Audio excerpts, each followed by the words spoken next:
SuperfluousRobot.com presents...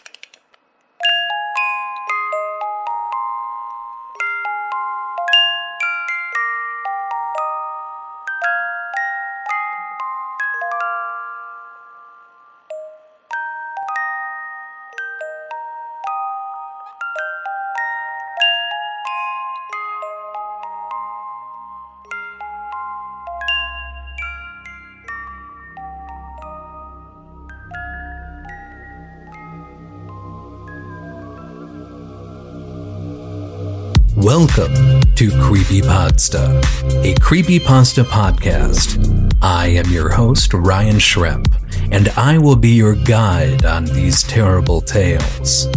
To the uninitiated, creepypastas are creepy stories that are posted on the internet of dubious or ambiguous credibility. Are they true? Are they not? It's up to you, dear listener.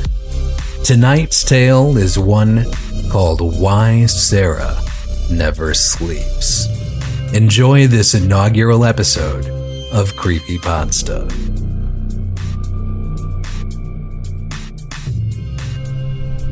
There were too many doors in the upstairs hall. Sarah told her parents, but they couldn't see it. They told her not to worry. They told her there was nothing there. But there was an extra door at the end of the upstairs hall, an extra yellow door, and it didn't belong. It was the color of disease, jaundiced and infected, with spidery black veins across its face. One perfect silver knob gleamed in its center, above a shadowy keyhole, and it didn't look right.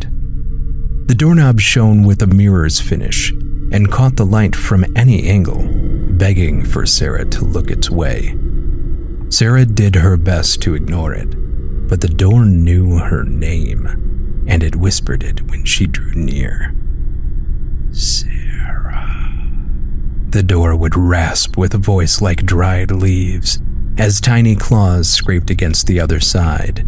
Tears would well in Sarah's eyes as she'd hurry past, her arms laden with everything she'd need to get ready for the day. Sarah. It would call again before she'd shuffled out of range and closed the bathroom door, cutting off its paper-thin wails.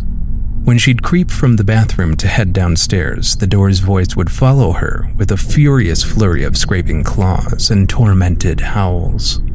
They lingered and gnawed in the back of her mind as she'd rush through breakfast so she could leave the house a few minutes sooner. School became a blessing, an excuse to be someone somewhere else. At school, she could forget the door. At school, she could pretend her house was like everyone else's, with the right number of doors and no eerie whispers. But at the end of the day, it was still waiting for her at the end of the upstairs hall, with its mirror ball knob and yellow face. She hated coming home and knowing it was there, but even more than that, she hated going to sleep, because in her dreams, she opened the door.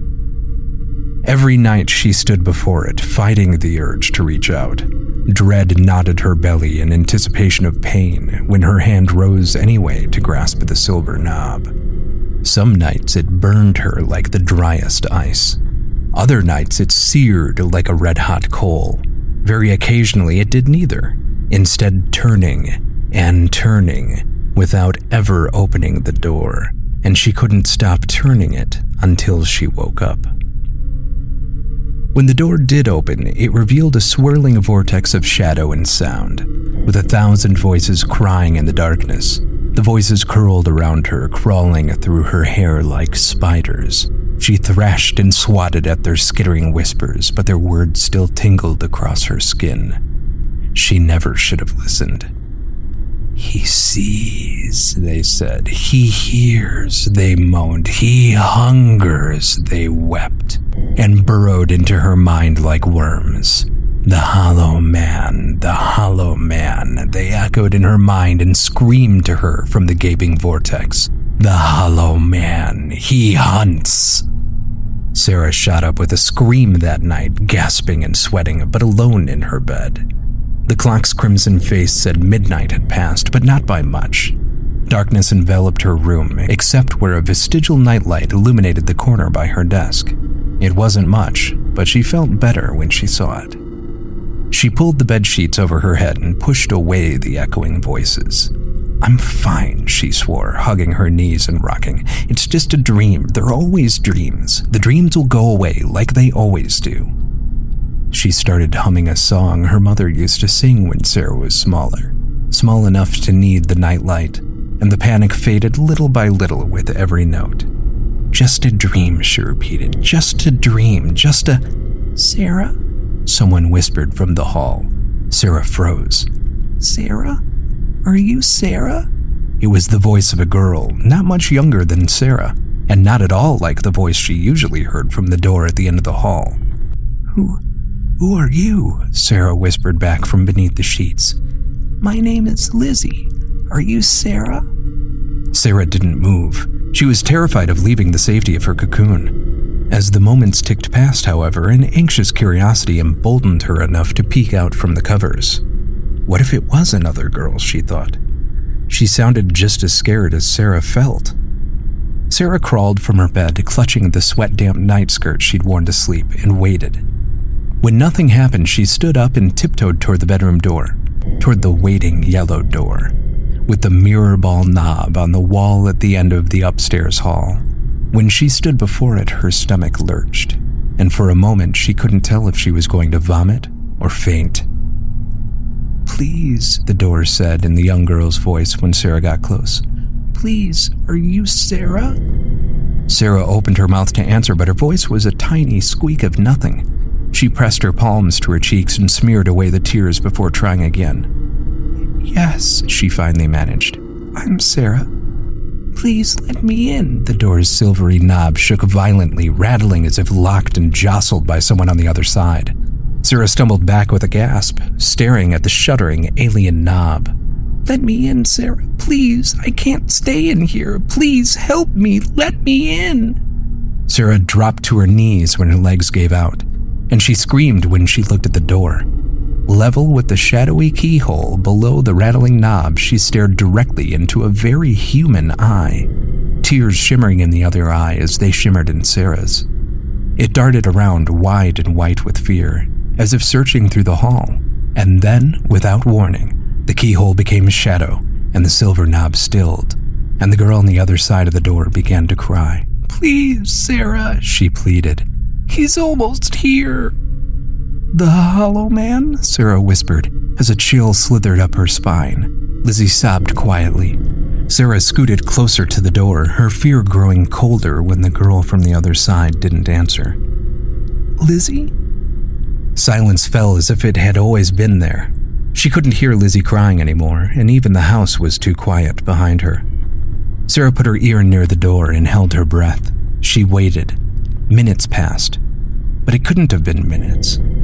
Nothing moved, nothing whispered, nothing cried, nothing stirred. She couldn't hear anything but her own racing heart.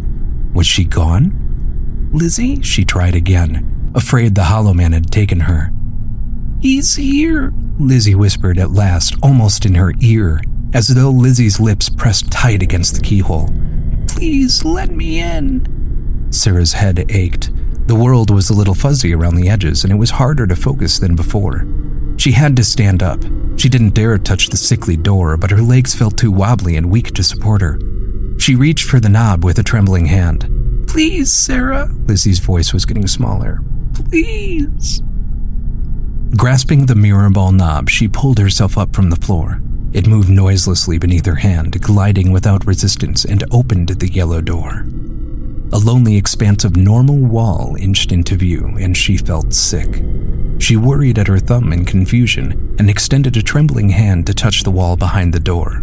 It was solid and as normal as the wall at the end of the upstairs hall should be, but her stomach churned. She gently closed the door, which issued a soft click as the latch sprang into place, and waited.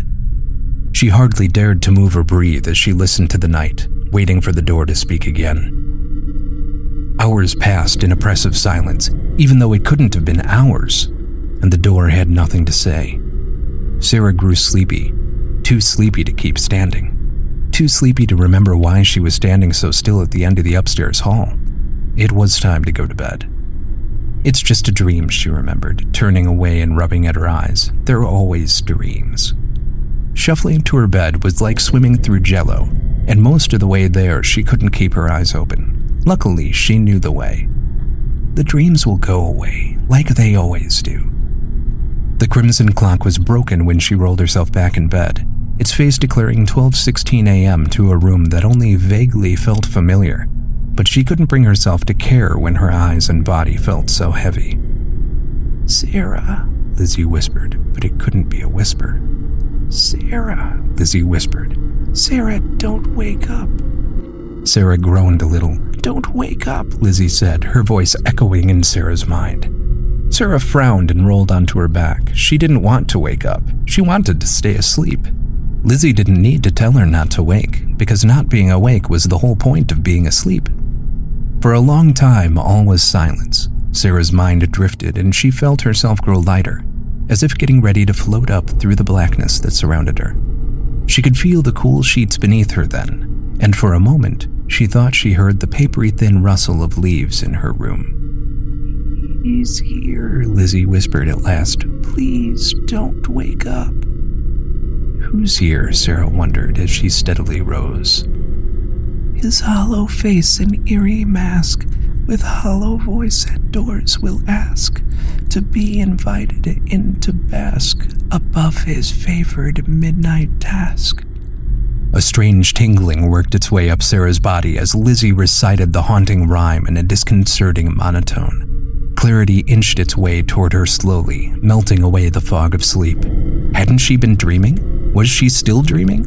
Something was wrong. "He's waiting inches from your face to be the first thing your eyes grace, but keep them shut or else embrace a hollow shell to take your place." Cold dread seized Sarah's heart with each new stanza, and she trembled with the weight of her mistake. For a moment, she swore she could feel the air still above her, stale and strangely warm against her cheeks. Leaves rustled above her bed. "The yellow door you always keep. He follows you to where you sleep. Into your room he then will creep. Your life in dreams for him to reap." Lizzie's voice became little more than a breath within Sarah's mind, and the air cooled around her when a pressure lifted from her chest. The leaves were in the hall. "The hollow man above your bed, with hollow eyes deep slumber fed. His hollow dreams may fill your head, but never peek or you'll be dead." Everything was wrong. Distantly, Sarah registered the sound of her parents screaming in their room and felt tears sliding down her cheeks. No longer dream tears. She could feel the wet warmth as each one fell. "Mommy," Sarah whispered, the sound paper thin. "Daddy," she rasped with a voice like dried leaves. "Lizzie," she thought, but Lizzie did not respond. Silence fell over the house, and Sarah knew nothing would ever be right again. From the hall outside her bedroom door, Sarah heard the soft click as a latch sprang into place and waited. Silence filled the house again. The leaves were gone.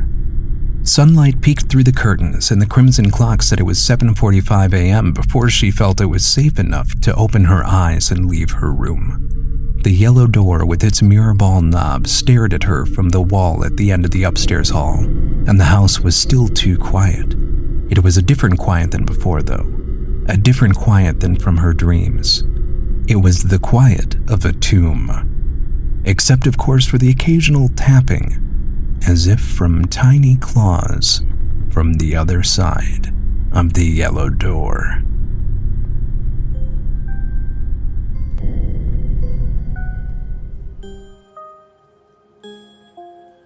Tonight's story has been Why Sarah Never Sleeps, written by user Death by Proxy, obtained from creepypasta.wikia.com. Your narrator has been Ryan Schremp. The intro and outro music have been provided by Modem. The ambient story music has been provided for free by YouTube user ThrillshowX. If you have a creepypasta that you would like to submit for consideration for the show, email pasta@creepypodsta.com. Thanks for listening and sleep tight.